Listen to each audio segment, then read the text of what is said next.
दोस्तों 31 मार्च तक आपको पीपीएफ खाता, सुकन्या समृद्धि, केवाईसी समेत कुछ काम ऐसे हैं जो जरूर निपटाने हैं, वरना आपको कई बड़ा नुकसान हो सकता है और फिर 31 मार्च का समय निकलने के बाद आपके पास मौका नहीं रहेगा। फास्टैग से लेकर इनकम टैक्स तक 31 मार्च तक कई सारी कामों की डेडलाइन यानी कि अंतिम तारीख समाप्त हो जाएगी, क्योंकि हर साल आपको पता होगा 1 अप्रैल से ही नया वित्त वर्ष यानी न्यू फाइनेंशियल ईयर की शुरुआत होती है और ठीक वैसे ही इस साल भी नए वित्त वर्ष से पहले आपको ये 5 ऐसे काम मैं आपको बताने जा रहा हूँ वो जरूर निपटाने हैं। चलिए बिना टाइम वेस्ट किए सीधे आगे बढ़ते हैं। देखिए पहला बड़ा अपडेट, एमएसएमई सप्लायर्स को 31 मार्च तक पेमेंट नहीं करने पर चुकाना होगा ज्यादा टैक्स। जी हाँ, एमएसएमई को अक्सर कस्टमर से पेमेंट समय पर नहीं मिलता है। कुछ इंडस्ट्रीज में पेमेंट साइकिल भी बहुत लंबी होती है। ऐसे में फाइनेंस एक्ट में समय पर एमएसएमई को पेमेंट देने के लिए सरकार ने पिछले साल 2023 में एक बड़ा कदम उठाया था। इसके मुताबिक फाइनेंशियल एक्ट में इन 2 धाराओं को शामिल किया गया और इन्हीं नए नियमों के मुताबिक 31 मार्च से पहले एमएसएमई सप्लायर्स को पेमेंट करना होगा, वरना फिर ज्यादा टैक्स ब्याज चुकाना पड़ेगा। हालांकि इस नए पेमेंट नियम से व्यापारियों में डर देखा जा रहा। खरीदी के बाद इतने अंदर तक करना होगा भुगतान, सीए ने भी रूल बताए। अभी एमएसएमई यानी सूक्ष्म, लघु और मध्यम उद्यम में भुगतान के नए नियमों में व्यापारियों को फायदे कम, नुकसान ज्यादा दिख रहे हैं बताया जा रहा है। और भी ज्यादा जानकारी आप देख सकते हैं इस नए पेमेंट साइकिल के बारे में। चलिए अगला अपडेट है दोस्तों, 31 मार्च तक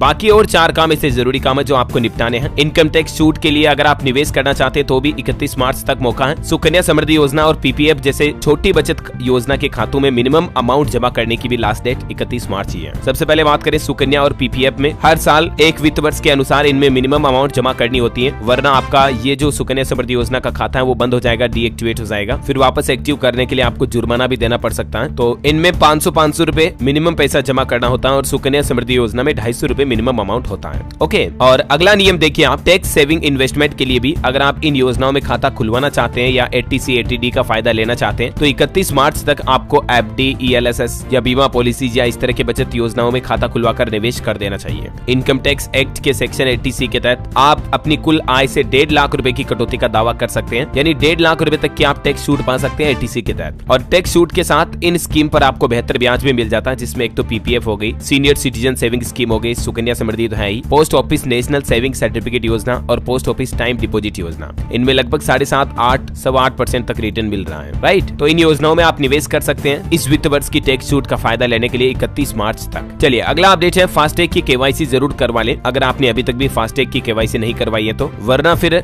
बिना केवाईसी वाले जो फास्टैग है ना वो 1 अप्रैल से बंद हो जाएंगे। या तो उन्हें आपका बैंक डीएक्टिवेट कर देगा या तो वो फिर ब्लैक लिस्ट कर दिए जाएंगे। इसलिए आप अपने फास्टैग की केवाईसी जरूर करवा लें और ये आप ऑनलाइन ऑफलाइन दोनों ही तरीके से कर सकते हैं घर बैठे ही। इसके क्या सिंपल स्टेप्स है मैंने आपको बताया भी था डीएलएस न्यूज पर। केवाईसी अपडेट के लिए डॉक्यूमेंट क्या क्या चाहिए होंगे, व्हीकल का रजिस्ट्रेशन सर्टिफिकेट यानी कि आपकी गाड़ी की आरसी, आईडी प्रूफ, एक एड्रेस प्रूफ, एक पासपोर्ट साइज का फोटो। और ऑनलाइन अपडेट की प्रोसेस ये है, आपको इस पोर्टल पर जाना है fastag.ihmcl.com। इस पर आपको आपका केवाईसी स्टेटस देखने को मिल जाएगा। ऑफलाइन भी अपडेट कर सकते हैं आप बैंक वगैरह के जरिए या फास्टैग ऑथोराइज्ड सेंटर के जरिए, है ना। चलिए अगला अपडेट है, एसबीआई की अमृत कलश स्कीम में निवेश का भी अंतिम मौका 31 मार्च ही है। एसबीआई की अमृत कलश स्कीम जो 31 मार्च को खत्म हो रही है, क्योंकि इस योजना में आपको पता होगा भारतीय स्टेट बैंक स्पेशल एफडी के तहत सीनियर सिटीजन को 7.5% से भी ज्यादा 7.60% और अन्य लोगों को, सामान्य आम नागरिकों को 7.10% सालाना ब्याज दे रहा है। मतलब जो नॉर्मल बैंक एफडी होती है ना, उससे इस अमृत कलश स्कीम एफडी में आपको एक्स्ट्रा ब्याज मिलेगा। तो उस छूट का भी अगर आप फायदा लेना चाहते हैं तो 31 मार्च तक आप एसबीआई ये अमृत कलश का खाता खुलवा लें। ओके, और अगला अपडेट देखिए, युवाओं के लिए सरकारी नौकरी को लेकर भी एक अलर्ट है। महाराष्ट्र पुलिस में जो 17,471 पदों पर भर्ती निकली हुई है ना, उसमें आप 31 मार्च तक फॉर्म भर दें, अप्लाई कर दें, क्योंकि उसकी भी लास्ट डेट 31 मार्च ही है। अगर सरकार इसकी फॉर्म भरने की अंतिम तारीख नहीं बढ़ाती है तो फिर युवाओं को मौका नहीं मिलेगा। उम्मीदवार इन 2 ऑफिशियल पोर्टल पर जाकर के 31 मार्च तक आवेदन कर सकते हैं। ये 2 वेबसाइट है, एक तो mahapolice.gov.in और दूसरी है पुलिस रिक्रूटमेंट 2024.maha.it.org। इस पर 31 मार्च तक अप्लाई कर सकते हैं। 5 मार्च से ऑलरेडी इसके फॉर्म भरे जा रहे हैं, ठीक है ना। वैकेंसीज भी अच्छी खासी है, 17,471 और फीस 450 रुपए रहेगी, है ना। तो दोस्तों उम्मीद है 31 मार्च से जुड़े कुछ new rules and regulations update आपको जरूर जानने मिले होंगे। वैसे बैंक खाता वाले लोगों के लिए भी 4 नए नियम लागू होने जा रहे 1 अप्रैल से ही। इसका एक सेपरेट वीडियो में मैंने कल शाम को डीएलएस न्यूज पर डाला है, अगर आपने नहीं देखा तो इसको जाकर देख सकते हैं। और बाकी 1 अप्रैल से और क्या क्या नियम लागू होंगे मैं आपको कंप्लीट डिटेल जानकारी अलग से एक वीडियो में बता दूंगा। फिलहाल के लिए इस वीडियो को लाइक और शेयर करना, डीएलएस न्यूज चैनल को सब्सक्राइब करके बेल आइकन जरूर दबा देना, रोजाना ऐसे इन्फॉर्मेटिव काम की खबरें देखते रहने के लिए। जय हिंद, जय भारत, वंदे मातरम।